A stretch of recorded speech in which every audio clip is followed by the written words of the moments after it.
গত কয়েকদিনে ইন্টারনেটে ভাস হওয়া এমন কিছু ভিডিও বিশ্বের বড় বড় সামরিক গোয়েন্দা সংস্থাগুলোর রাতের ঘুম হারাম করে দিয়েছে। প্রথম দেখায় এগুলোকে কোনো হলিউড মুভির দৃশ্য মনে হলেও পেন্টাগনের সামরিক বিশ্লেষকরা যখন ভিডিওগুলো হাতে পেলেন তখন তাদের পিলে চমকে যাওয়ার মতন অবস্থা তৈরি হলো। কারণ এগুলো কোনো সিনেমার দৃশ্য নয়, এগুলো নিখাত বাস্তব। আর এই বাস্তবটাই পশ্চিমাদের জন্য সবচাইতে ভয়ঙ্কর।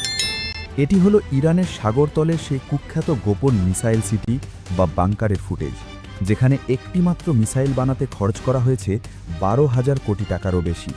কিন্তু কি আছে এই মিসাইলের পেটে? ইসরায়েলের আকাশের সম্প্রতি যে আগুনের ফুলঝুরি বা ক্লাস্টার মিসাইলের তাণ্ডব দেখা যাচ্ছে, তার সাথে এই দানবীয় মিসাইলের পার্থক্য কোথায়? আর ঠিক এমন সময় কেন পৃথিবীর অন্য প্রান্তে বসে সাগর কাঁপিয়ে একসাথে 10টিরও বেশি ব্যালিস্টিক মিসাইল ছুড়ল উত্তর কোরিয়া? আজকের এই ভিডিওতে সমস্ত ইনফরমেশন আপনাদেরকে জানাবো। গত কয়েকদিনে ইন্টারনেটে ছড়িয়ে পড়া দুটি ভিডিও পুরো সামরিক বিশ্বকে কাঁপিয়ে দিচ্ছে। প্রথম ভিডিওতে দেখা যাচ্ছে সমুদ্রের তলদেশে নির্মিত বা পাহাড়ের গভীরে কাটা একটা প্রকাণ্ড টানেল। অন্ধকার সেই টানেলের দুই পাশে কংক্রিটের মোটা দেওয়াল, মাথার উপর পুরু ছাদ, আর সেই টানেলের ভেতর দিয়ে অত্যন্ত ধীর গতিতে এগিয়ে যাচ্ছে একটি বিশাল সামরিক ট্রাক। কিন্তু আসল আতঙ্ক ট্রাক নয়, আতঙ্কটা ট্রাকের পিঠে। সেখানে শোয়ানো অবস্থায় রাখা আছে এমন একটা জিনিস যেটাকে প্রথম দেখায় মহাকাশে পাঠানো কোনো স্পেস রকেট বললে ভুল হতে পারে। এটি কিন্তু রকেট নয়, এটি একটি আন্তঃমহাদেশীয় ব্যালিস্টিক ক্ষেপণাস্ত্র বা ICBM মিসাইল। বিশেষজ্ঞরা বলছেন এই একটিমাত্র মিসাইলের আঘাতে একটা সম্পূর্ণ দেশকে ধ্বংসস্তূপে পরিণত করা সম্ভব। দ্বিতীয় ভিডিওটা আরও অদ্ভুত। সেখানে দেখা যাচ্ছে কোনো এক পাহাড়ের গুহার মুখ থেকে বেরিয়ে আসছে একটা ট্রাক, আর তার উপর সেই একই ধরনের দানব আকৃতির মিসাইল। গুহা থেকে বের হওয়া ট্রাকটা চলে যাচ্ছে এমন কোনো জায়গা যার ঠিকানা কেউ জানে না। এই দুইটা ভিডিও যখন একসাথে ভাইরাল হলো তখন যেন পশ্চিমা বিশ্বের শিরায় শিরায় রক্ত জমে গেল।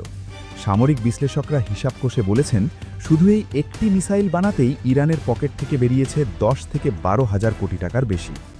আন্তর্জাতিক বিশ্লেষকদের রিপোর্টে যে তথ্যটা সবচাইতে বেশি উদ্বেগ তৈরি করেছে সেটা হলো এই শ্রেণীর মিসাইলে পারমাণবিক ওয়ারহেড বসানোর পুরো সক্ষমতা রয়েছে। এদিকে ইসরায়েলের সাথে ইরানের শত্রুতা এখন রক্তক্ষয়ী এক পর্যায়ে ঠেকেছে। ইসরায়েলের হামলার জবাবে ইরান একের পর এক পাল্টা আঘাত করছে। সম্প্রতি ইসরায়েলের আকাশে এক ঝাঁক অত্যাধুনিক মিসাইল দেখা গেছে, যা ঠিক যেন আগুনের ফুলঝুরির মতো। সামরিক পরিভাষায় এগুলোকে ডাকা হয় ক্লাস্টার মিসাইল। এটি মাঝপথে আকাশে ফেটে যায় এবং ভেতর থেকে ঝরে পড়ে অসংখ্য ছোট ছোট বোমা। ইসরায়েলের আয়রন ডোম বা উন্নত আকাশ প্রতিরক্ষা ব্যবস্থার পক্ষে একটি বড় মিসাইলকে ট্র্যাক করা সম্ভব হলেও যখন সেটি আকাশে ফেটে শত শত বোমায় পরিণত হয় তখন রাডার সিস্টেম বিভ্রান্ত হয়ে পড়ে। ইরানের অস্ত্রভাণ্ডারে সেজ্জিল সিরিজের মিসাইল রয়েছে, যা ঘণ্টায় 16,000 কিলোমিটার গতিতে ছুটতে পারে। এরপর এসেছে 5th জেনারেশন খাইবার মিসাইল, যার গতি ঘণ্টায় 19,500 কিলোমিটার। তবে ভাইরাল হওয়া সেই রহস্যময় মিসাইলটি এগুলোর কোনোটার সাথেই মেলে না। এ ধরনের মিসাইল সচরাচর রাশিয়া, চীন আর উত্তর কোরিয়ার কাছে দেখা যায়। এর গতি ঘণ্টায় 18,000 কিলোমিটার এবং এটি 13,000 দূরের লক্ষ্যবস্তুতে নিখুঁতভাবে আঘাত করতে পারে।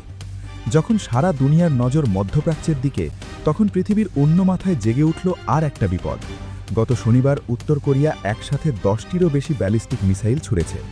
দক্ষিণ কোরিয়া ও যুক্তরাষ্ট্রের যৌথ সামরিক মহড়ার পাল্টা জবাব হিসেবে পিয়ংইয়ং এই শক্তি প্রদর্শন করেছে।